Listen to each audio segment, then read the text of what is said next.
তারা এই যে ন্যারেটিভ পলিটিক্স করলো, কইরা যে তারা এই যে পরিণতি ডাইকা নিয়ে আসলো, তারা তো সরকার গঠন করার কথা, তাদের ক্যাবিনেট ঠিক করা, সকাল বিকাল শুধু ফেসবুকে গঠন করছে তা না, তারা তো আপনার প্র্যাকটিক্যালি গঠন করে ফেলার কথা। ঢাকায় একটা সিটও দিব না, এটা বলে নাই আপনার প্রশ্নবিদ্ধ ডাক্তার, ঢাকা 17 আসনের।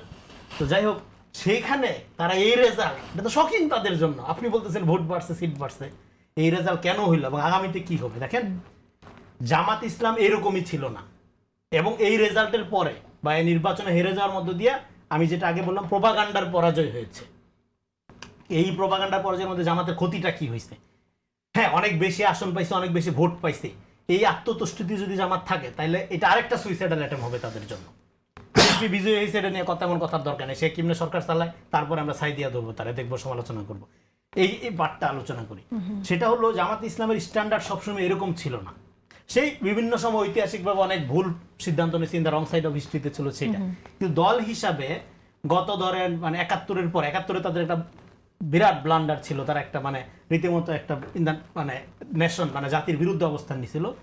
এরপরে তারা সেটা রিকভার করার চেষ্টা করার পর থেকে ধরেন ইভেন নিজামী সাহেবের আমল থেকে যদি আপনি ধরেন, তাদের মজলিসে শোরার মধ্যে একটা স্ট্যান্ডার্ড ছিল।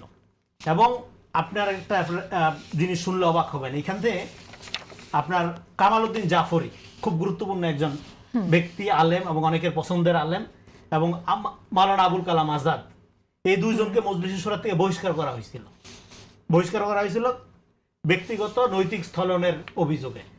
কামাল উদ্দিন জাফরির স্থলনটা কি ছিল? উনি একটা ইসলামী ইন্স্যুরেন্সের ডিরেক্টর পদ নিয়েছিলেন। ইসলামী ইন্স্যুরেন্স জায়েজ কিনা এই বিষয়টা তখনও সুরাহা হয়নি, সুরাহা হওয়ার আগেই উনি একটা পদ নিয়ে নিছিল, বহিষ্কার। আর মাওলানা আবুল কালাম আজাদের একটা ব্যক্তিগত ব্যাপার ছিল, ত্রুটি ছিল, বহিষ্কার। তো এরকম একটা স্ট্যান্ডার্ড তারা একসময় ফলো করছে। সেই দল তার সমালোচনা করলে যেভাবে চরিত্র হনন করে, সকাল বিকাল যেভাবে সে মিথ্যা কথা বলে, যেভাবে ন্যারেটিভ পলিটিক্স করে, এখনো সে চালাই যাচ্ছে। এই জায়গায় কিভাবে আসলো এটা সিরিয়াসলি চিন্তা করার ব্যাপার। এটা তো এমনি হুট করে আসার কথা না। এখন তাদেরকে প্রশ্ন করলে তারা বলে না, এগুলো তো আমরা কিছু জানি না, বট বাহিনী তো আমরা চালাই না। এটা বট বাহিনীর কমান্ডার তাহলে কে? আকাশ থেকে আসছে বট বাহিনীর কমান্ডার? এটাকে সাদের দেশ থেকে তো চালায় না কেউ, তাহলে কে চালায়? এটা নিশ্চয়ই আপনার পার্টির সিদ্ধান্ত না হলে তো এটা হইতে পারে না, হলে তো এটা আপনি থামাইতেন। হ্যাঁ, এখন এটা হারার পরে এটা অন্য স্কেলে, অন্য লেভেলে আবার আপনারা শুরু করতে যাচ্ছেন।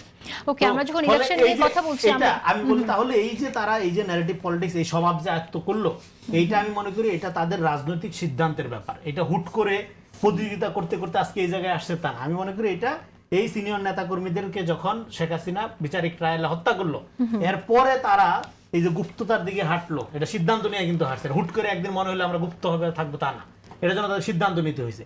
এই সিদ্ধান্ত গুপ্ততার মধ্য দিয়ে তারা যে নৈতিক স্থলন থেকে মানে আসলো অ্যাকর্ডিং টু তাদের নৈতিকতার লেভেল থেকে, হ্যাঁ, এটা সিদ্ধান্ত, এইটার কারণে তারা এই মুনাফিকিটাকে একটা ট্রেডমার্ক হিসাবে, এইটাই তাদের এটা পলিটিক্যাল কৌশল আকারে এটা গ্রহণ করে নিয়ে এটা করে।